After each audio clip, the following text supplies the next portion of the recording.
Que signifie être en chemin de vie 3? C'est la question à laquelle je vais répondre à travers cette vidéo et qui fait suite à 3 vidéos publiées dans cette même playlist, à savoir comment connaître son chemin de vie gratuitement, que signifie être en chemin de vie 1 et que signifie être en chemin de vie 2. À tout de suite!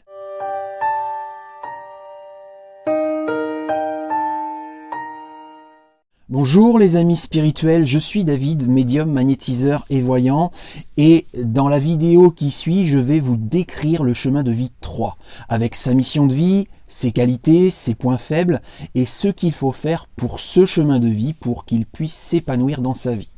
Mais avant de découvrir tout cela, n'oubliez pas de vous abonner à ma chaîne YouTube, de cliquer sur la cloche de notification, de liker, de partager cette vidéo et de la visionner jusqu'à la fin pour savoir sur ce chemin de vie 3, pour tout savoir sur ce chemin de vie 3.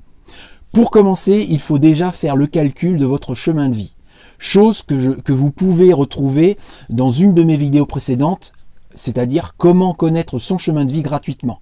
Je mettrai le lien dans le descriptif ci-dessous.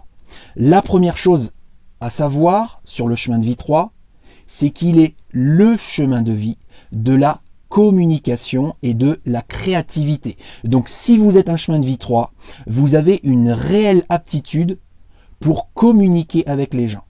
Et dans certaines conditions, peut exprimer sa faculté de médium grâce à sa facilité pour communiquer. S'il ne communique pas ou trop peu, et si c'est depuis trop longtemps, alors il se peut tout à fait que vous ayez des souffrances, des problèmes de santé, comme par exemple cancer de la thyroïde, hyperthyroïdie, etc.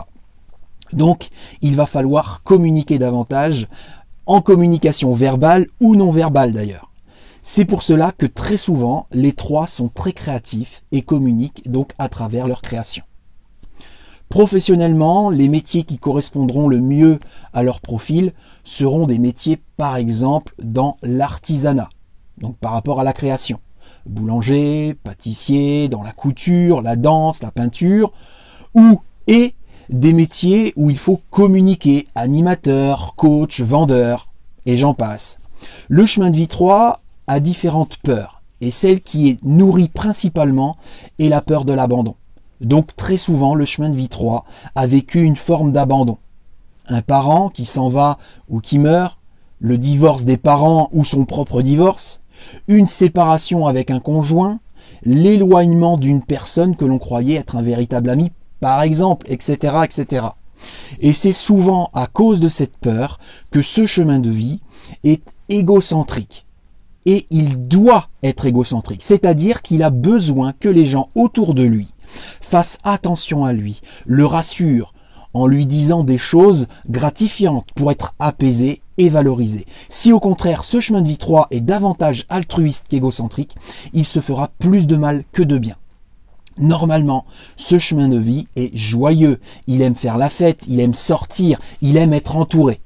Et parallèlement à cela, il porte souvent un masque. Non pas le masque Covid, mais le masque émotionnel. Un joli sourire, une petite blague pour détourner l'attention de ses interlocuteurs, afin que ces derniers ne puissent pas voir ou percevoir une défaillance, une faiblesse, une fêlure, une souffrance, une peur, et j'en passe. Cela veut dire que globalement, le 3 doit faire en sorte d'être au quotidien entouré par des personnes dans la capacité naturelle de le rassurer et de l'apaiser. Et il n'y a que quelques chemins de vie dans cette capacité foncière, non forcée. Un de ses autres défauts est la dispersion, a tendance à commencer différentes choses en même temps dans différents domaines sans forcément aller au bout de sa démarche. Peut aussi avoir des difficultés à gérer son argent, peut être désorganisé. Pour synthétiser, lorsque ce chemin de vie utilise de façon positive le sens de l'auto-expression, cela peut réellement être une grande force pour eux-mêmes et peut aussi inspirer les autres et donc leur apporter succès et bonheur. Voilà, dans les grandes lignes, ce qu'il y a à savoir sur les personnes en chemin de vie 3. Donc n'hésitez pas à me laisser en commentaire si cela vous concerne ou si cela concerne un proche, afin de pouvoir enrichir mon analyse de ce chemin de vie 3, pour moi, mais également pour tous les gens qui se retrouveraient ou pas dans ce chemin de vie.